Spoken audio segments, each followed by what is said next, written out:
எழுத்தாளர் ஜெயமோகன் அவர்களின் கட்டுரை. பக்தி இயக்கம் தத்துவத்திற்கு எதிரானதா? இந்தியாவில் ஓங்கியிருக்கும் பண்பாட்டு இயக்கம் என்பது பக்தி இயக்கம்தான். இந்தியாவே பக்தி இயக்கத்தின் கொடைதான் என்று ஆய்வாளர்கள் சொல்வார்கள். பல நூறு ஞானிகளும் கவிஞர்களும் தோன்றி பக்தி இயக்கத்தை இன்று வரை வாழ செய்து கொண்டிருக்கிறார்கள். ஆனால் ஒரு பேச்சு அவ்வப்பொழுது காதில் விழுவதுண்டு. பொது யுகம் 9ஆம் நூற்றாண்டில் இந்தியாவில் அத்வைதம் உருவாகியது. அதைத் தொடர்ந்து விசிஷ்டாத்வைதம், துவைதம் போன்ற சிந்தனைகள் உருவாயின. ஆனால் விசிஷ்டாத்வைதம் பக்தி இயக்கத்தால் உருமாற்றம் அடைந்தது.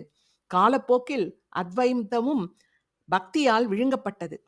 விளைவாக பக்தி மட்டுமே இந்தியாவில் எஞ்சியது. இந்திய தத்துவ இயக்கமே பக்தி இயக்கத்தால் அழிக்கப்பட்டது. இப்படி ஒரு கோணமும் உண்டு. பக்தி தத்துவத்துக்கு எதிரானது என்று இவர்கள் சொல்கிறார்கள். பக்தி மூர்க்கமாக, பிடிவாதமான அர்ப்பணிப்பையே அடிப்படையாக கொண்டது. நம்பிக்கையே அதன் சாரம். தத்துவம் தர்க்கபூர்வமாக ஆராய தூண்டுவது. ஆகவே பக்தி தத்துவத்தை மறுதலிக்கிறது. பக்தி இயக்கம் தத்துவத்தை தேங்க வைத்து இந்தியாவின் சிந்தனையையே அழித்துவிட்டது என்கிறார்கள். இது உண்மையா? பக்தி இயக்கம் பற்றி மட்டும் ஒரு சுருக்கமான சித்திரத்தை அளிக்கின்றேன்.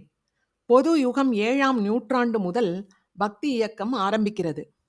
தமிழகத்தில் முதல் ஆழ்வார்களின் காலகட்டத்தில் உருவாகி வட இந்தியா எங்கும் பரவி ஒரு குறிப்பிட்ட கலாச்சார இயக்கத்தையே நாம் பக்தி இயக்கம் என்கிறோம். அதற்கு முன்பு பக்தி இல்லாமல் இருந்தது என்று அதற்கு பொருள் இல்லை. பக்தி என்பது பல வகையில் என்றும் இருந்து கொண்டிருந்தது. வரலாற்று காலத்திற்கு முன்னரே பழங்குடிகளும் வழிபாடுகளும் அவர்களின் கடவுள்கள் மீது பக்தியும் உண்டு. நமக்கு கிடைக்கும் கற்காலத்து சின்னங்கள் அவர்களின் தெய்வங்களையே முக்கியமாக காட்டுகின்றன. கற்காலம் முதல் தீயை கண்டுபிடித்து சுட்டு தின்ன ஆரம்பிப்பதற்கும் முறையான மொழி வழியாக பேசிக்கொள்வதற்கும் முன்னால் இருந்தே தெய்வங்களும் பக்தியும் இருந்திருக்கின்றன என்றுதான் குகை ஓவியங்கள் காட்டுகின்றன. கற்கால குகை ஓவியங்களில் எல்லாமே பூசாரி இருக்கிறான். இந்தியாவில் இறை வழிபாடு பல வகைகளில் இருந்தது. எல்லாமே பழங்குடிகளிடமிருந்து உருவாகி வந்தவைதான். ஒன்று வேத வேள்வி மரபு, எரியூட்டி அவியிடுதல், அருவமான தெய்வங்களை வழிபடுதல். 2 படையலும் பலியும் தந்து வழிபடுதல். கல்லிலும் மண்ணிலும் மரத்திலும் தெய்வங்களை உருவங்களாக்கி வழிபடுதல். 3 தெய்வங்கள் மானுடன் மேல் ஆவேசித்தல், அத்தெய்வங்களை வழிபடுதல். மனித குலம் இனக்குழுக்களாக இருந்தபோது இந்த வழிபாட்டு மரபுகள் தனித்தனியாக பல சரடுகளாக வளர்ந்தன.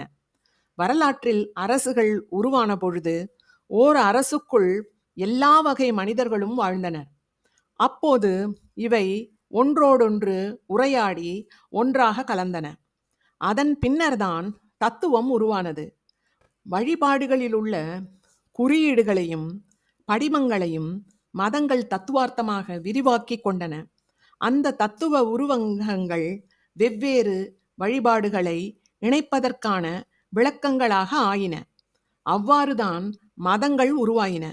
மதங்கள் எல்லாமே பண்பாட்டு ஒருங்கிணைப்பால் பல்வேறு வழிபாடுகளின் தொகுப்பாக உருவாகி வந்தவை. இந்திய பெருநிலத்தில் மதங்கள் இன்றைக்கு 3500 4000 ஆண்டுகளுக்கு முன்பு இரும்பு காலகட்டத்தின் தொடக்கத்தில் உருவாகி இருக்கலாம். அரசுகள் பேரரசுகளான ஆனபோது மதங்கள் பெருமதங்களாயின. வெவ்வேறு இன மக்களை ஒன்றாக இணைக்க பெருமதம் தேவைப்பட்டது. அல்லது மக்கள் ஒருங்கிணைந்த போது பெருமதம் உருவாகியது. சைவமும் வைணவமும் பெரும் மதங்களாக ஆயின.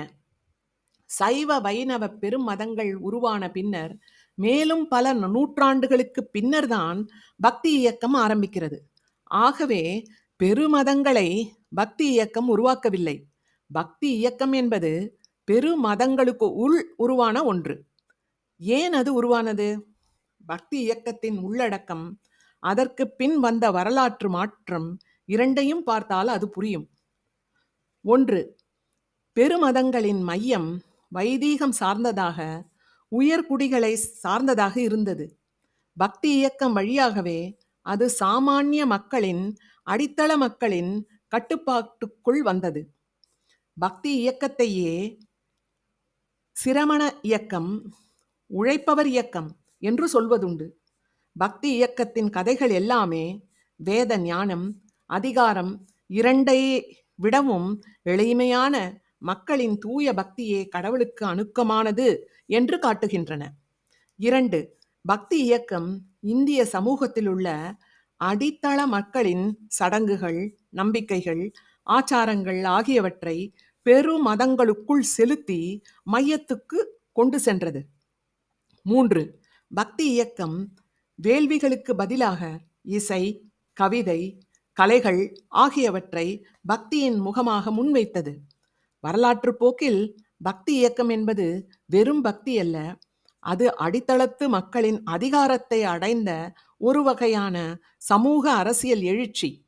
மத அதிகாரம், கருத்தியல் அதிகாரம், பொருளியல் அதிகாரம் ஆகியவை மக்களிடம் வந்து சேர்ந்தன. சங்கரர் பக்தி இயக்கத்தின் எதிர்த்தரப்பு அல்ல. அவர் தன்னை பக்தி இயக்கத்தின் நண்பராகவே குறிப்பிடுகிறார். பெரும் பிரியத்துடன் தமிழ் ஞான சம்பந்தனை திராவிட சிசு என்கிறார். சங்கரர் முன்வைத்த தூய பிரம்மவாதம் இந்து மதத்தின் 6 மத பிரிவுகளையும் தத்துவார்த்தமாக ஒருங்கிணைத்தது. அது உண்மையில் பக்தி இயக்கத்துக்கே உதவியது. இன்றைய இந்தியா என்பது பக்தி இயக்கத்தின் கொடை. நம் இலக்கியங்கள், கலைகள், இசை அனைத்துமே பக்தி இயக்கத்தால் உருவானவை. பல நூறு இனக்குழுக்களாக அரை பழங்குடி வாழ்க்கை வாழ்ந்த கோடானு கோடி மக்கள் சைவ வைணவ மதங்களுக்குள் திரட்டப்பட்டனர். அடையாளமும் அதிகாரமும் அடைந்தனர். நம் திருமணம், பிறப்பு, சாவு என எல்லா சடங்குகளும் பக்தி இயக்கத்தால் வரையறை செய்யப்பட்டன. பக்தி இயக்கம் என்பது ஒரு மாபெரும் மீட்பு தொகுப்பு இயக்கம். இந்தியாவின் அடிப்படை தள மக்களின் பண்பாடுகளை அது தொகுத்தது. அவர்களின் வாழ்க்கை முறையையே வழிபாடுகளாகவும் சடங்குகளாகவும் இந்து மதத்துக்குள் இன்று உள்ளன. அவர்களை அது வரலாற்றை உரிமை கொள்ள செய்தது. பக்தி இயக்கம் உருவாக்கிய பெரும் படைப்புகள் அனைத்திலுமே தத்துவம் ஊடுருவி பாலில் நெய் என திகழ்வதை காணலாம். சைவ திருமுறைகள், வைணவ பாசுரங்களில் தத்துவமே சாரமாக உள்ளது. பக்தி அதன் உயர்நிலையில் தத்துவத்தை தன்னுள் இழுத்து கொண்டுள்ளதே ஒழிய தத்துவத்தை அது நிராகரிக்கவில்லை. பக்தி இயக்கத்தின் பாடல்கள் வழியாகவே தத்துவம் செறிவான அழகிய மொழியில் வெளிப்பட்டது. பக்தி இயக்கம் முன்வைத்த கலைகள் வழியாகவே தத்துவம் மக்களிடம் கொண்டு சென்று சேர்க்கப்பட்டது. தமிழின் மகத்தான தத்துவ கவிதைகளை எழுதியவர்கள் மாணிக்கவாசரும் நம்மாழ்வாரும் தான். இப்படி சொல்லலாம். பக்தி இயக்கம் தத்துவத்தை அறிஞர்களிடமிருந்து மக்களுக்கு கொண்டு சென்றது. தத்துவம் சிறகுகளும் கால்களும் அடைந்தது பக்தியின் வழியாகவே. கட்டுரை நிறைவு.